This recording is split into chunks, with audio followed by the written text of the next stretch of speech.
Price Lord. கர்த்தருக்கு ஸ்தோத்திரம் உண்டாவதாக. நம்ம தீர்க்கதரிசியை பற்றி நிறைய டைம் பார்த்துருக்கோம். இப்போயும் சில காரியங்களை பார்ப்போம். எருசலேமில் தீர்க்கதரிசனங்களிலும் எரேமியா 23 பார்க்கலாம். எருசலேமின் தீர்க்கதரிசிகளிலும் இருக்கிறத்தக்க காரியத்தை காண்கிறேன். விபச்சாரம் பண்ணி வஞ்சகமாய் நடந்து ஒருவனும் தன் பொல்லாப்பை விட்டு திரும்பாதபடிக்கு பொல்லாதவர்களின் கைகளை திடப்படுத்துகிறார்கள். அவர்கள் எல்லாரும் எனக்கு சோதமை போலும் அது குடிகள் குமராவை போலும் இருக்கிறார்கள். ஆதலால் சேனைகளின் கர்த்தர் தீர்க்கதரிசிகளை குறித்து, இதோ நான் அவர்களுக்கு புசிக்க எட்டியையும் குடிக்க பிச்சு கலந்த தண்ணீரையும் கொடுப்பேன். எருசலேமின் தீர்க்கதரிசிகளிலிருந்து மாயமானது தேசமெங்கும் பரம்பிற்றே என்று சொல்லுகிறார். உங்களுக்கு தீர்க்கதரிசிகளின் வார்த்தைகளை கேளாதிருங்கள்.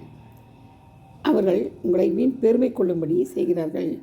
கர்த்தருடைய வாக்கை அல்ல, தாங்கள் யூகித்த தரிசனத்தை சொல்கிறார்கள் என்று சேனைகளின் கர்த்தர் சொல்கிறார். நிறைய காரியம் நம்ம பார்க்குறோம்.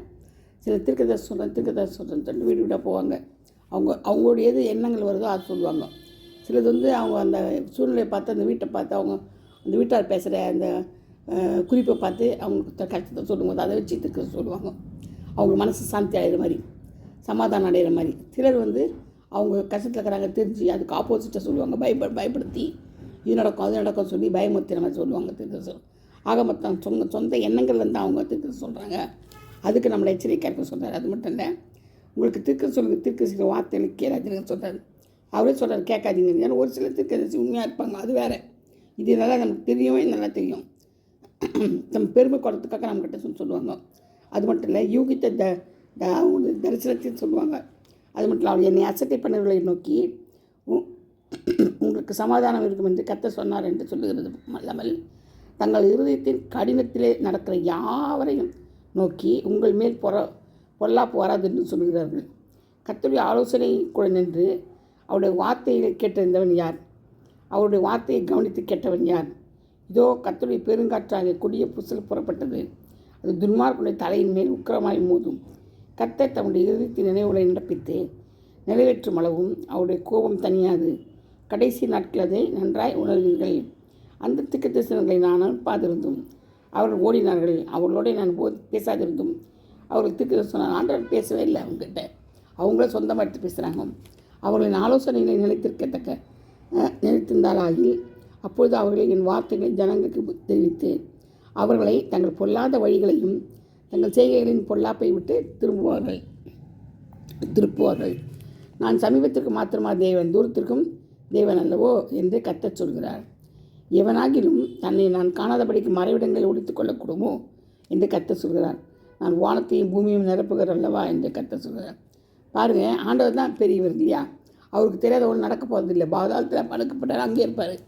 எங்கன்னா எல்லா இடத்துலையும் அவர் இருக்கிறாரு. அதான் கேட்குறாருங்க, எனக்கு எல்லாம் தெரியாமல் இதெல்லாம் நடக்குமா அப்படி கேட்குறாரு. வானத்தையும் பூமி நிரப்புகிற ஃபுல்லாக இருக்கிறார் நான் தானே. ஏன்னா வானம் சிங்காசன பூமி பார்த்தபடி அப்போ எப்படி நம்ம மறக்க முடியாது. சொப்பனம் கண்டேன் என்று என் நாமத்தை சொல்லி பொய் உடைக்கிற தீர்க்கதரிசி சொல்லுவதை கேட்டேன். எதுவரைக்கும் இப்படி இருக்கும்? பொய் தீர்க்கதரிசனம் சொல்லுகிற தீர்க்கதரிசிகளின் இருதயத்தில் ஏதாகிலும் உண்டோ? அவர்கள் தங்கள் இருதயத்தின் வஞ்சகத்தையே தீர்க்கதரிசனமாக சொல்லுகிறார்கள். இதுக்கு மேலே நம்மளுக்கு என்ன வஞ்சகத்தையும் சொல்கிறாங்க பாருங்க. நான் தன் இருதயத்தில் இருக்கிற வஞ்சகத்தை சொல்கிறாங்க. சொப்பன கண்ட தீர்க்கதரிசி சொப்பனத்தை விவரிப்பானாக. என் வார்த்தைகள் எவனோ என் வார்த்தைகளை உண்மையாய் சொல்வானாக. கோதுமைக்கு முன் பதறி ஏமாத்திரம் என்று கர்த்தர் சொல்கிறார். என் வார்த்தை அக்கினை போலும் கண்மலையின் ஒருக்கும் சமட்டை போலும் இருக்கிறதுலவோ என்று கர்த்தர் சொல்கிறார். ஆகையால் இதோ ஒவ்வொருவராய் தன் அயலாண்டத்தில் என் வார்த்தையை திருத்தரமாக எடுக்கிற தீர்க்கதரிசிகளுக்கு நான் விரோதி என்று கர்த்தர் சொல்கிறார். இதோ தங்கள் நாவின் சொல்லையே வழங்கி அவர் அதை உரைத்தார் என்று சொல்லுகிற தீர்க்கதரிசிகளுக்கு நான் விரோதி என்று கர்த்தர் சொல்கிறார். பாருங்கள், அவங்க நாவலுக்கு அவங்களே சொல்லிவிட்டு நான் சொன்னேன்னு சொல்கிறவங்களுக்கு நானே விரோதின்னு கர்த்தர் சொல்கிறார். கர்த்தர் தாம் இந்த வார்த்தைகளை பாதுகாப்பாராக, ஆசீர்வதிப்பாராக. நம்ம புரிஞ்சுக்கணும் தீர்க்கதரிசிகள் எப்படி இருக்கிறாங்க, இவங்க எப்படி தீர்க்கன்னு சொல்கிறாங்க, யார் இவங்கன்னு நமக்கு தெரிஞ்சுக்கணும். அப்போ தான் நம்மளால் முடியும். இதோ பொய் சொப்பனங்களை தீர்க்கதரிசனமாக சொல்லி அவைகளை விவரித்து என் ஜனத்தை தங்கள் பொய்களினாலும் தங்கள் வீம்புகளினாலும் மோசம் போக்குகளுக்கு நான் விரோதி என்று கர்த்தர் சொல்கிறார். நான் அவர்களை அனுப்பினதும் இல்லை, அவளுக்கு கற்பித்ததும் இல்லை, அவர்களின் ஜனங்களுக்கு பிரயோஜனமாக இருப்பதும் இல்லை என்று கர்த்தர் சொல்கிறார். எவ்வளோ பயங்கரமாக இருக்குது பாருங்க. ஆண்டவர் எவ்வளோ தீர்க்கமாக சொல்லி முடிக்கிறார். அதெல்லாம் அவங்களுடைய பாரம்ன்றது, அவங்களுக்கு மொத்தம் பாரம். அது தீர்க்கதரிசி நான் ஆச்சாரியர்களாகிலும் ஜனமாகிலும் சரி, அப்படி சொல்லுகிற மனுஷனையும் அவர் வீட்டாரையும் தண்டிப்பேன் என்று கர்த்தர் சொல்கிறார். வீட்டாரையும் தண்டிப்பாங்களாம் பாருங்கள். எவ்வளோ ஆக்ரோஷமாக ஆண்டவர் சொல்கிறார். கர்த்தர் தாம் எல்லாம் வச்சு இந்த காரியங்களெல்லாம் நீங்கள் நிதானிச்சு படிங்க. இது வந்து எரேமியா 23ஆம் அதிகாரத்தில் சொல்லப்பட்டிருக்குது. நிறைய காரியங்கள் மறைக்கப்பட்டிருக்கோம் நம்மளுக்கு.